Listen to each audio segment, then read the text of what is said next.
Salut à tous, c'est Pong de la chaîne, bienvenue sur cette vidéo qui aujourd'hui va parler de débuter l'hypnose, va parler de problématiques qu'on peut avoir assez régulièrement en session et en l'occurrence les personnes qui viennent mais qui sont pas motivées du tout ou qui d'entrée ont décidé que de toute façon ça ne fonctionnera pas ou, et c'est toujours dans la même veine, ils vont pas faire d'efforts. On a malheureusement dans le travail de l'hypnose et parce que on a laissé trop depuis des années s'installer pour l'hypnothérapie l'image d'une forme de magie, l'idée que il suffit d'une, deux, trois sessions, que l'hypno fasse le job, hypnotise plus suggestion, pour que les choses s'arrangent. Alors, dans les faits, on pourrait se dire, ok, c'est pas faux, je te mets en transe, je te propose un ensemble de suggestions, ça, c'est notre boulot au quotidien. Néanmoins, si on est sur une partie directe, où vraiment on a cette notion, on pose des questions, on a un peu notre pré-talk, on commence le ritualiser avec pré-test, induction, deepener, et après notre travail de base, qui soit juste de suggestion ou d'outillage, euh, on pourrait se dire, bah oui, voilà, il suffit que le gars m'hypnotise, me donne des suggestions qu'on a préétablies indirectement euh, pendant notre échange, pendant le questionnement, pendant la définition d'un objectif, etc. Et c'est OK. Seulement, on ne peut pas aller contre une idée qui est déjà complètement ancrée chez quelqu'un. Je vois assez souvent avec un type de partenaire, notamment des personnes qui sont plutôt des psychotiques ou des personnes qui sont suivies par des psychiatres, donc qui ont des névroses assez lourdes. Cette notion, parce qu'ils sont accompagnés depuis longtemps, de se dire, va y avoir le médicament miracle et ou le praticien qui va tout me changer.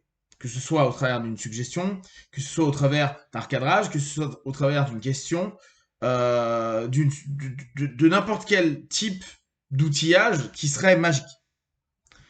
Dès lors, on a un type de partenaire qui vient sans conviction, par processus d'habituation à un secteur d'accompagnement qu'il connaît d'un point de vue psychique, la psychiatrie, la psychologie, la psychothérapie, et souvent, en tout cas pour mon cas, mais j'imagine que je suis pas le seul, c'est aussi des, des conseils ou même des orientations de thérapeutes ou de personnes qui ont vécu le même type de situation qui vont envoyer vers nous ce type de personnes-là. Sauf que ils sont dans un processus. C'est-à-dire que ils ont pu très bien aller pendant des années, depuis 20 ans, chez un psychologue, qui l'a envoyé chez un autre psy, qui l'a envoyé chez un psychiatre, qui ont commencé parfois à lui donner une médication, qui n'a pas fonctionné, qui ont trouvé une autre médication, jusqu'à ce que ça apaise quelque chose, et ainsi de suite. Donc, c'est un processus du genre, vous allez trouver pour moi, vous allez faire pour moi. J'exagère, hein, parce que bien sûr, c'est pas si clairement dit. Bien que moi, j'ai énormément de personnes qui, notamment dans ce type de population-là, me disent ouais, mais j'ai pas envie de changer. Ouais, mais j'ai pas envie de faire autre chose. Oui, mais j'ai pas envie de faire cet effort-là. Oui, mais j'ai pas envie de décider. Donc, en gros, décide pour moi, fais l'effort pour moi, donne-moi l'énergie pour, etc., etc. Et à la limite, si la personne disait, j'aimerais qu'on bosse sur mon énergie, ma motivation. Là, elle aurait au moins une démarche proactive de dire, c'est ça que je veux. Je veux ça parce que je veux avoir un état d'esprit qui me permette d'être OK. Sauf que souvent, il y a une déresponsabilisation du process, une déresponsabilisation de la personne en tant que telle. Et bien sûr, elle n'est pas bien. Elle est malade et elle est dans un circuit qui l'entraîne à peu prendre de responsabilité. Vous savez bien qu'on a un super système médical et d'accompagnement en France, même si on peut le critiquer à certains moments. Moi, je trouve qu'il est super bien. Le seul problème pour moi, et je mets le problème entre guillemets, c'est que à partir du moment où on rentre dans les rouages du système, on a très très peu de jeu, de latence pour retrouver un rapport décisionnel qui nous est propre. C'est-à-dire qu'on est embarqué ou envoyé d'un médecin X à un Y, d'un thérapeute H à un thérapeute V. Et c'est là où parfois c'est compliqué parce que on peut s'habituer à lâcher en se disant bah ils savent ce qu'ils font. C'est plus moi qui suis proactif, c'est j'ai un problème, ils gèrent mon problème. Or nous, dans l'accompagnement, dans l'hypnothérapie, la psychothérapie, la psychopratique et tout ça, si on a quelqu'un qui vient en mode bah ça fait partie du process, on m'a envoyé vers vous parce que euh, ça m'intéresse, mais j'attends en gros que vous fassiez ceci ou cela. Bah, on va se retrouver dans une espèce de d'opposition. Alors, on pourrait se dire, ok, Pank, mais on connaît l'hypnose indirecte, on connaît la PNL, on connaît des leviers de manipulation. Alors, bon, c'est pas bien le mot manipulation, d'influence. Tu pourrais faire en sorte que, d'un point de vue subconscient, tu ouvres la potentialité d'une envie d'être accompagné, ou d'avoir de l'énergie, ou d'être prêt à prendre une décision, ou autre.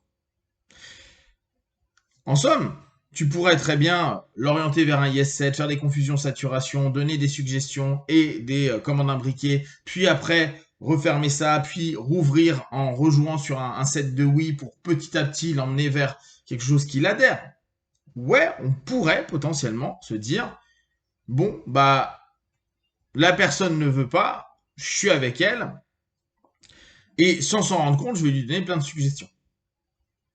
Pourquoi pas?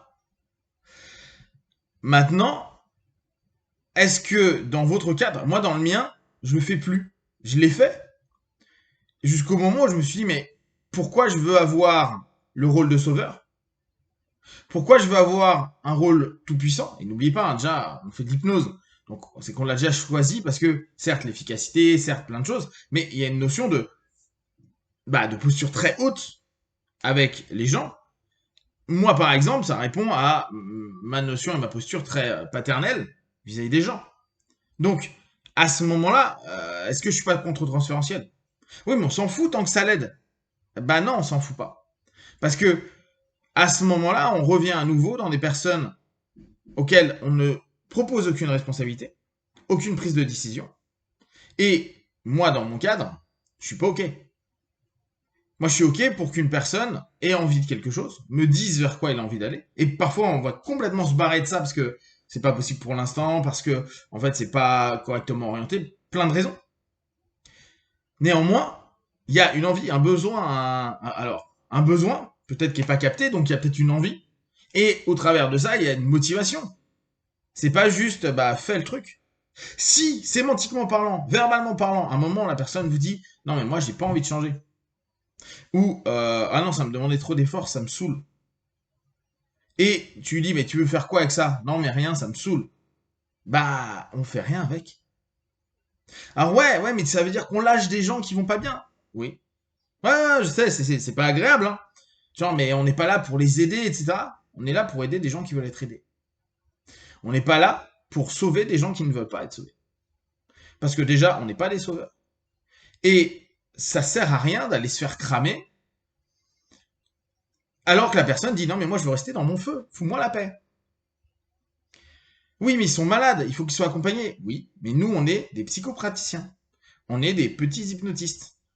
Si moi, dans ce que je propose, la personne n'est pas OK, bah, il y a les autres, psychologues / psychiatres, qui peut aller jusqu'à de la médication. Oui, mais derrière, c'est relou parce que ils ont pas trouvé, ils te l'ont envoyé. Oui, mais s'ils me l'ont envoyé, c'est qu'ils connaissent mon cadre. Et c'est que la personne, elle n'a pas capté mon cadre, ou on ne lui a pas proposé, ou quand je lui ai proposé, elle ne l'a pas écouté. Donc quand on est en face to face, bah à ce moment-là, c'est moi qui regarde. Et si à un moment elle me dit bah je veux pas, bah tu veux pas. Et dans ce cas-là, on laisse les autres. C'est à vous de voir ce que vous voulez faire dans ce cheminement-là, à cogiter. Prenez juste attention qu'une personne qui n'est pas dans la responsabilité, dans la motivation et dans l'énergie ça va être compliqué pour l'emmener ailleurs. Si vous avez des questions et des remarques, partagées sur Facebook, YouTube, j'y répondrai le plus rapidement possible. Comme d'habitude, de tout ce que je propose, ne prenez que ce qui est bon juste pour vous. Testez, observez, analysez et concluez. Be one. Ciao!